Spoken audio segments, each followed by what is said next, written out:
পুরুষ মানুষের আগাগোড়া পুরো জীবনটাই মনে হয় ত্যাগ তিতিক্ষার জীবন। আজকে এনসিপি করে বলে, আপনারা জানেন যে আমি একটা বাসার ছাদে থাকতাম চিলেকোঠায়।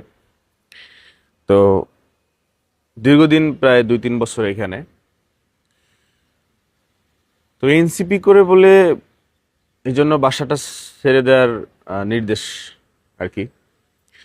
একটা বাড়িতে তো অনেকগুলো মালিক থাকে, একটা পক্ষ একটা না, 2-3টা পক্ষ আর কি খুব নানানভাবে ডিস্টার্ব করতেছে। আবার যারা ডিস্টার্ব করতেছে তাদের ভিতরে একজন আবার সরকারি দলের উপরের কোনো কর্মকর্তার সাথে আছে। তো তার ভাতিজা না কিরকম যেন আর কি। তো ওই পাওয়ারটাও আছে সরকারি দলে থাকলে, যেটা হয় আর কি, পাওয়ার না দেখালেও পাওয়ার আইসা পড়ে। আর ব্যাপার হচ্ছে যে আমি একটা কোম্পানিতে হচ্ছে ব্র্যান্ড অ্যাম্বাসেডর ছিলাম। একদম মানে 300 টাকার স্ট্যাম্পে সাইন করা, 1 বছরের জন্য চুক্তিবদ্ধ ছিলাম। তো মানে 2 দিনের রাজনীতিতে 2 ত্যাগ, বিষয়টা এরকম। বাসা ছাড়ার নির্দেশের একটা ত্যাগ, আর সেই রাজনীতিতে আসলাম এই জন্য। সেই কোম্পানি থেকে, ব্র্যান্ড থেকেও গতকালকে ফোন দিয়ে বলল যে ভাই, আমরা তো এটা কন্টিনিউ করতে পারছি না। তো ওই মানে ব্র্যান্ড থেকে যেই আমি মানে আমার স্যালারিটা পেতাম, ভালো একটা স্যালারি পেতাম। এবং এমনও ব্যাপারটা হয়ে গেছে যে এখন তো ফেসবুক ইনকাম কম, মানে এই মাসে আমি যে ফেসবুক থেকে ইনকাম পেলাম, এটার চেয়েও ওই স্যালারিটা আমার বড় ছিল, বেশি ছিল, ভালো একটা স্যালারি ছিল। তো ওটাও ক্লোজ,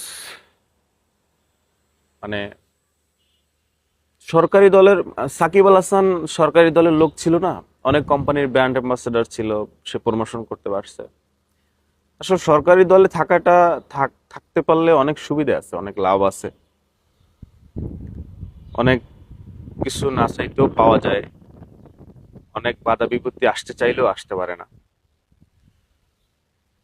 জীবনটা আসলে জোয়ার ভাটার মতো, কখনো উপরে উঠে কখনো নিচে নামে। এটা অবশ্যই আমার জন্য ধাক্কা, কিন্তু কনফিডেন্সের বিষয় হচ্ছে, মজার বিষয় হচ্ছে যে আমি এর চেয়েও আরো অনেক বড় বড় ধাক্কা সামলে আসছি। আমার ব্র্যান্ড অ্যাম্বাসেডর 1 বছরের চুক্তিতে ছিল, তো সেটা 2-4 মাসের মাথায় ক্লোজ হয়ে গেল। এটা পেমেন্টটা খুব আমার একটা ব্যাকআপ ছিল, যেহেতু এখন ফেসবুক ইনকাম কম, আরো খুবই মানে গুরুত্বপূর্ণ ব্যাকআপ ছিল। বাসা ছাড়ার যে ব্যাপারটা, এনসিপি করি এখন, তো একটু এনসিপি পক্ষে কথা যাবে, যদিও আমি ওইটা দলটা দেখি না, আমি ফেয়ার কথাটাই অলওয়েজ বলে আসছি বা বলবো ইনশাল্লাহ। তবুও এখানে সরকারি দলের আত্মীয় স্বজন লোকজন আছে, যার জন্য নানানভাবে ডিস্টার্ব। এই যে ধাক্কাটা, মজার বিষয় হচ্ছে যে এর চেয়েও বড় বড় ধাক্কা আমি সামলে আসছি। যাই হোক, আমার শুভাকাঙ্ক্ষী, আমার ভালোবাসার মানুষজন ঢাকা শহরের ভিতরে, মানে মেইন সিটির ভিতরে, যদি কারো খোঁজে চিলেকোঠা এবং সেফ বাসা খোঁজে থাকে, তাহলে আমাকে একটু জানায়েন কোনো না কোনো ভাবে। চিলেকোঠাটা হয় কি জন্য, যে আমি তো ভিডিও করি, তো ছাদটা পেলে ভিডিওটা করতে একটু সহজ হয়। রুমে বসে আর কত ভিডিও করা যায়, মন খারাপ থাকলেও একটু ছাদে আসা যায়,